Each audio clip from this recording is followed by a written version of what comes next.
All right, well, good afternoon, everyone. Thank you all for joining us here at Honolulu Hale this afternoon as we get set to formally announce the standing up of our new Department of Ocean Safety. Truly a momentous day. Lots of work went into this on the parts of many, many people who help make our city better each and every day. I want to start off by acknowledging just a couple of people who are joining us today. Of course, Mayor Rick Blangiardi is here. Managing Director Mike Formby is joining us as well.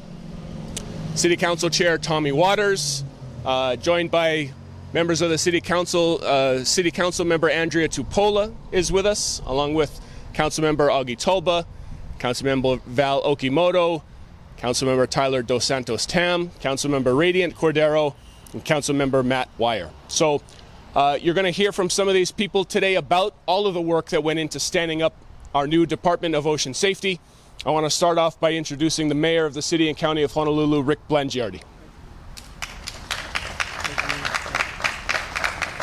Well, thank you, Ian, and thank you for introducing everybody. So I'll come right to the quick. I want to tell you I'm absolutely thrilled in this moment. You know, just a few hours ago, we were in Waikiki with the Hotel Association, and we had Chief Logan there and Prosecutor Steve Arm, and we were there to talk about and celebrate the fact that Berkshire Hathaway had ranked Honolulu as the safest city in the world. It's a really nice thing to have happen, especially coming out of COVID and all the things that we've had to go through, knowing how vulnerable we were only a couple short years ago. But it just sort of goes hand in glove with the fact that we're here today to celebrate the fact what we've already known. This might have been the ranking for Honolulu being the best or safest city in the world for people to travel to, but we've had in our midst for years the best men and women in the world when it comes to ocean safety. And, so I just want to back up a little bit. When we came in just 3.5 years ago, one of the things that became apparent to us was that there were a number of organizational situations we had to look at, because Mike and I, Mike Formby, Managing Director, philosophically share a very sound principle when it comes to problem solving, and that is before you can solve anything, you have to first understand it. And so we said, if part of that problem is organizational structure, then we don't want to do a walk around. We don't want to avoid that very core issue. So in 2023, I said in the State of the City, we're going to look at several departments. One of them was the potential separation of EMS and ocean safety, whether or not that would take us to a place out of recognition for ocean safety, the men and women who work there, would that be the best solution? And we spent a year, had a task force on that, and sure enough, we came to that decision. The other two departments had to do with land management and housing and DPP, and I'm not going to talk about those today. They all came out with different solutions, but it became very clear to us that if we wanted to show the respect on a going forward basis to the men and women of ocean safety, for that department and all that it represents for our island home, that we should do this, because it allows us on a going forward basis, from a budgeting standpoint, from a commitment standpoint, from the resources we want to put into it, to be able to treat this department as it deserves. So I am absolutely thrilled that we've been able to do this. This has been talked about for a long time, but never done. And so I feel really good that this is about to happen. We put a lot of work into it. Mike, thank you for all the effort into this. Certainly the participation from ocean safety people. Jim Ireland's in the crowd today. A lot of work went into this. So without any further ado, we have some really good speakers. I want them to come up here. I want to thank the members of City Council who got behind this. I'm going to introduce Tommy Waters right now to come up. This is a good moment for our island. This is the right thing to do. And anytime we can get behind something with such great confidence about we're doing the right thing and it represents change and change for the right reasons, that's what this job is all about. So without any further ado, I want Tommy Waters, Chair of the Council. Thank you, Mayor. What a great day, yeah, Mr. Mayor and fellow council members. My staff made this whole speech for me, but I think I'm going to ad-lib it a little bit. What makes this place special? Yeah, the first thing in my mind is Hawaiians, right? This wouldn't be Hawaii unless you had Hawaiians. What makes this place special is our kai, our vai, our ocean. I'm a canoe paddler and was a surfer back when I was young. But if you think about it, you got canoe paddling, surfing, diving, snorkeling, right? Jet skiing. It's so part of our lives to me, it's a no-brainer that we have a standalone ocean safety department. And you're right, Mr. Mayor, this is a long time coming, and thank you so much for your leadership, and Managing Director for your leadership on this. And I also want to point out Councilmember Andrea Tupola and Matt Wire, who worked tirelessly on this bill and on creating a standalone commission, which still needs to be worked on. It still needs to be approved by the voters, but it's a step in the right direction. You know, we've been advocating on the City Council since I've been elected for lifeguards, right? Back when I was in the legislature, we passed a bill in 2008 exempting lifeguards from liability if something happens during their rescues. Unfortunately, the legislature let that expire in 2018, but we also fought in 2019 for Ordinance 19-26. You guys remember what that does? That created dusk till dawn. If you think about it, we need our lifeguards out there whenever the sunlight is out there, because if you go home at 4:30, you still got people out there swimming and enjoying the ocean, right? Think about it. You know, the sun doesn't go down till 7:30 at night. We need our lifeguards out there till 7:30 at night, dusk till dawn. And now this is another step, just supporting the lifeguards. So mahalo to you lifeguards out there, and mahalo to all the advocates for the lifeguards. Now it's my pleasure to turn the microphone over to Councilmember Andrea Tupola.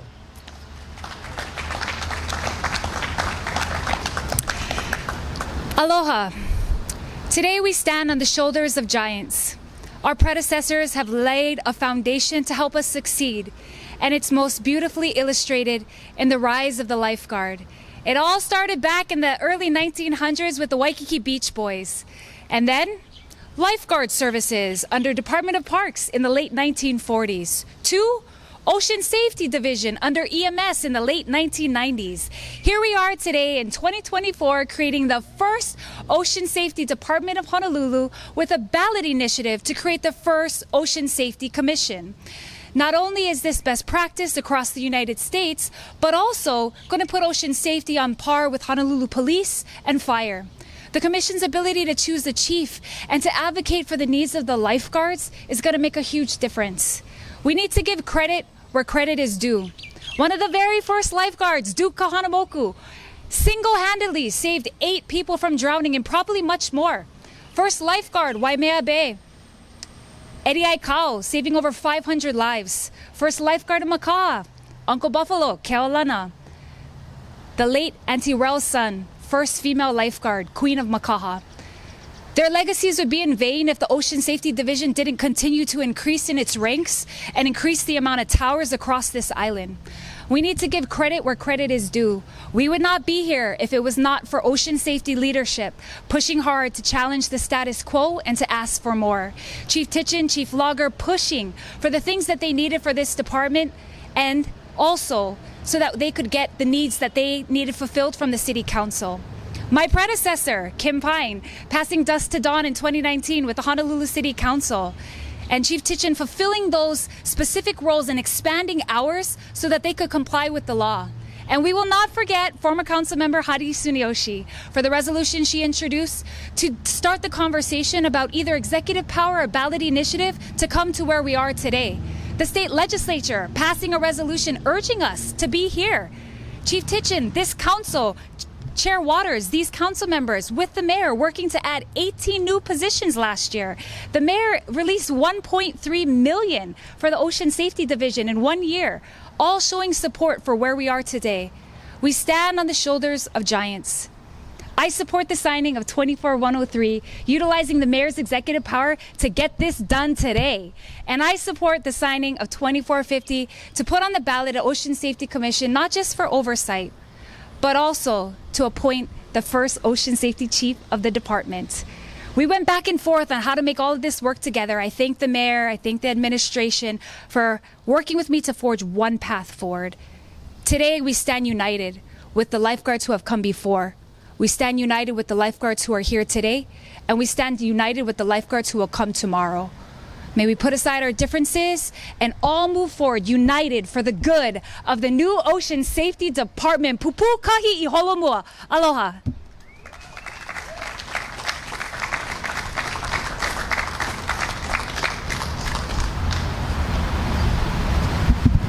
Aloha. I can only echo those thanks. Want to extend a mahalo, Mayor and your team, Chair Waters, Councilmember Tupola, for leading the way with our council colleagues on bringing us to this day. Ultimately, this is about providing our first responders all the resources they need to both keep themselves safe and also to keep our community safe. And my biggest mahalo today really goes to our ocean safety lifeguards who, when you look at this issue, I don't think there's ever been something before the council that we've seen so much engagement from city employees. And so really appreciate all the advocacy, all the education you've provided, and reaching out to us and explaining how the community, the needs in the community are, what needs there are in the department, and how we can best support, your work. And so I look forward to working with, of course, everyone here today to continue to support everything that the department needs. This is just the beginning, right? And so as we move forward, want to support the work of, Acting Chief Logger and everyone else that's going to come after this, and want to go ahead and bring him up at this point. So, Acting Chief.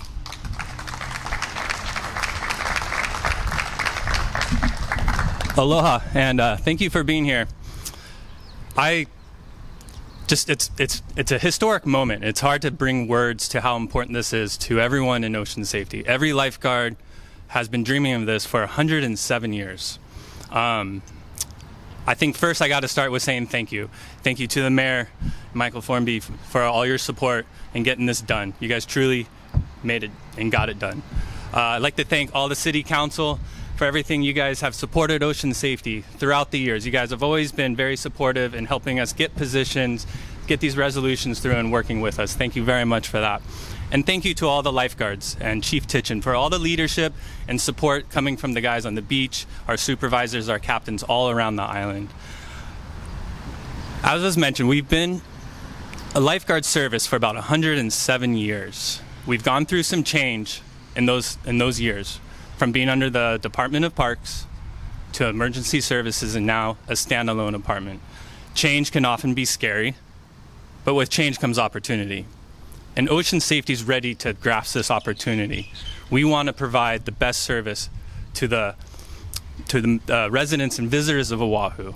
We already do, but we're going to expand on that. We're going to improve our services and provide safer beaches. But also, with opportunity comes a lot of responsibility. Ocean safety is known worldwide as an elite life-saving service. There are a lot of eyes watching us. Now being a standalone department, there's going to be even more attention on us. So I promise you, we will continue to provide a professional life-saving service for all our residents around the island. I thank you very much. We're very excited, and mahalo.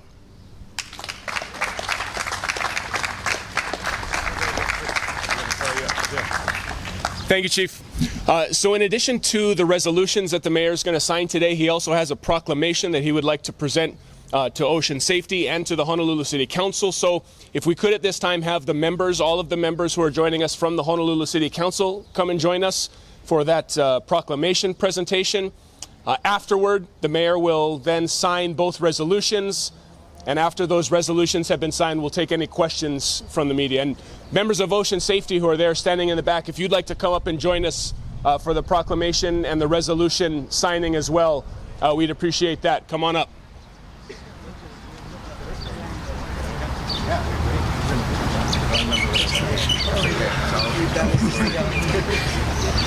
Hey, good to see you again. Thank you for coming.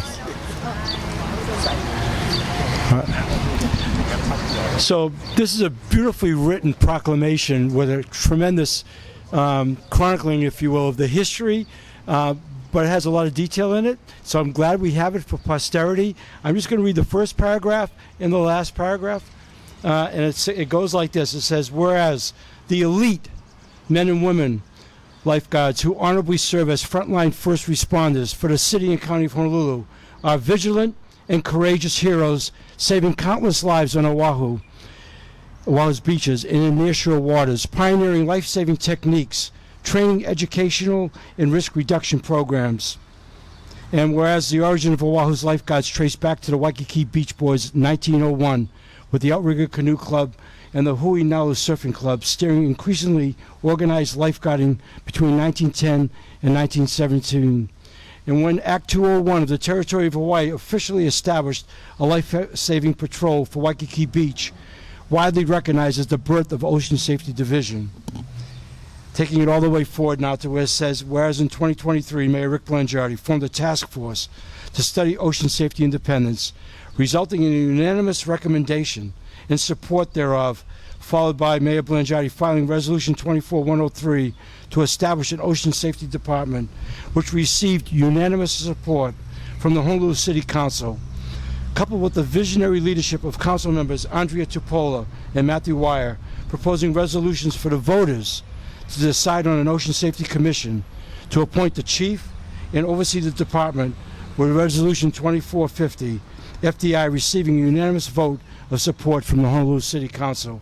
Now, therefore, I, Rick Blangiardi, Mayor of the City and County of Honolulu, do hereby proclaim May 29, 2024, to be Honolulu Safety Department Day, in recognition of our brave City and County of Honolulu lifeguards who have saved countless lives over the years, elite first responders who observe and to serve an independent Honolulu Safety Department to better lead and manage the success of their life-saving operations and mission in the years and decades to come. This truly is a historic moment. It is with great honor that I signed this resolution for something, as I said earlier, long overdue, but more than anything in recognition of the incredible men and women we have who comprise our Ocean Safety Department. So with that.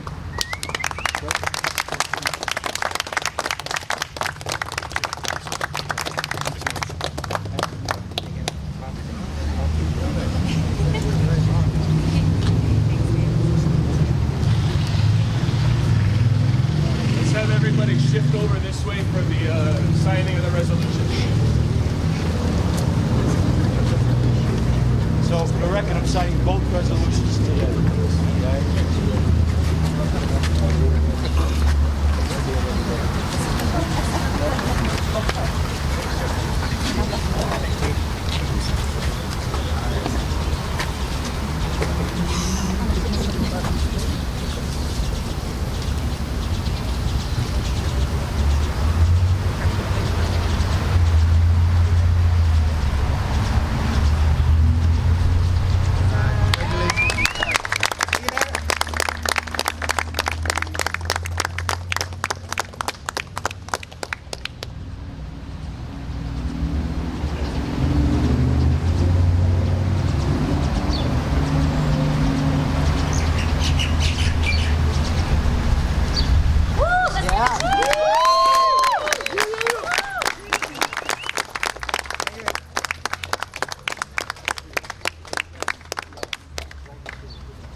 And I'll take any questions you might have.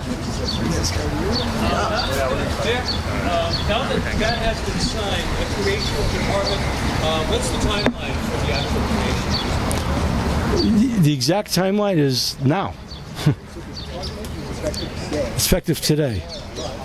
We have to form it. It's going to take about 6 months to go through that process. Yeah. There's a process involved, but it takes effect today. Also, the question of the commission goes before voters in November. Yes.